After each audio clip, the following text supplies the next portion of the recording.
Mike Cardano with Roto Experts in the Fantasy Sports Network, here with our top tournament daily fantasy plays for Week 13 post-Turkey Day games, as we strive to find NFL players with big upside and potential low ownership to help you separate from the field and climb your tournament leaderboard in daily fantasy. Now, if you're deferring from the top quarterback options on Sunday, Drew Stanton is an awfully tempting alternative. He completely flips what you can do with the rest of your lineup. The matchup is an excellent one against the worst defense in the NFL, the Atlanta Falcons. They have not only Football Outsider's worst pass defense, they have the worst overall defense.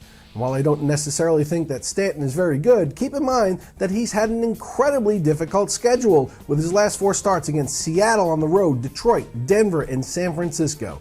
The friendly matchup this week should meet a mid-teens fantasy point total with the upside for 20 or more for Stanton.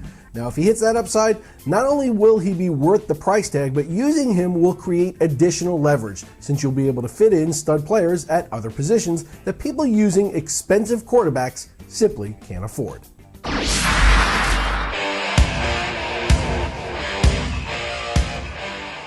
I think that we're going to see low ownership out of Dan Herron this week.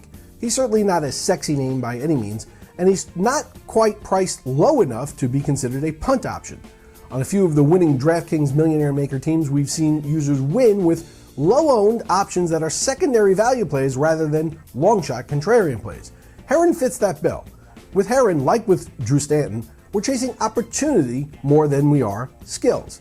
If he can replace the majority of Ahmad Bradshaw's touches in the Colts offense, he could easily pay off his price tag. Now, last week, Herron's market share of carries, targets in the passing game, and red zone opportunities all mirrored Ahmad Bradshaw's weekly averages. Now, there's some concern that Herron lose touches this week, as Trent Richardson was ill last week, but keep in mind that Herron outperformed Richardson.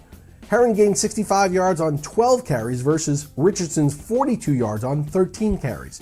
The Colts have the second highest team total on the week at 31, and that bodes well for Herron.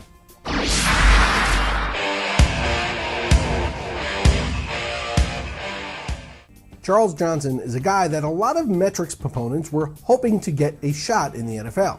Now, he has a prototypical size and athleticism that you would expect to see out of a big-time wide receiver, and now it appears that he's getting that shot.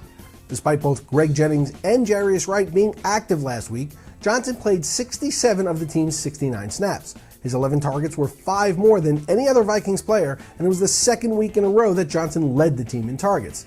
This week, Johnson has an awesome matchup against a Carolina Panthers team that is ranked 29th according to Pro Football Focus's pass coverage grades, and specifically Johnson should line up against Anton Kaysen, who Pro Football Focus has ranked 111th out of 112 cornerbacks in pass coverage.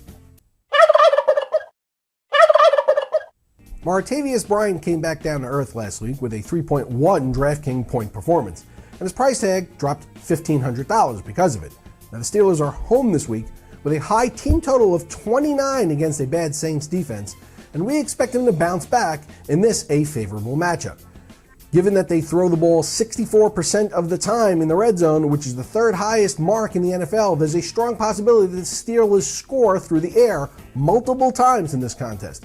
Enter Bryant. At 6'5", he's the team's best red zone threat. Bryant has 6 touchdowns in 5 career games, and he's also established himself as a vertical threat, averaging an impressive 20.1 yards per catch.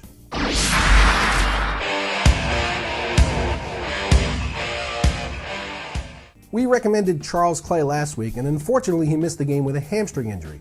Now, if he's able to play this week, he's once again a great tournament option for all the reasons that he was last week, plus an improved matchup. Clay's been more involved in Miami's offense of late, racking up 17 catches on 23 targets in his last 3 games. This week sets up well for Clay to find the end zone. Miami averages the 2nd most red zone pass attempts per game, while the Jets defense allows the 3rd most red zone passing attempts per game. The fact that the Jets defense also ranks dead last in Football Outsider's DVOA against tight ends is also enticing.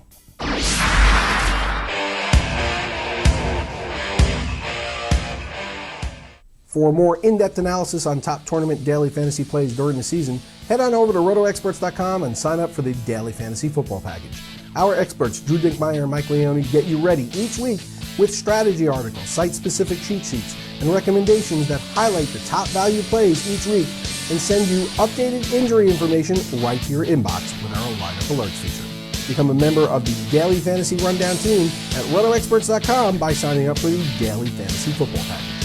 From all of us here at Roto Experts and the Fantasy Sports Network, I'm Mike Cardano, wishing you a profitable, happy, and healthy holiday weekend.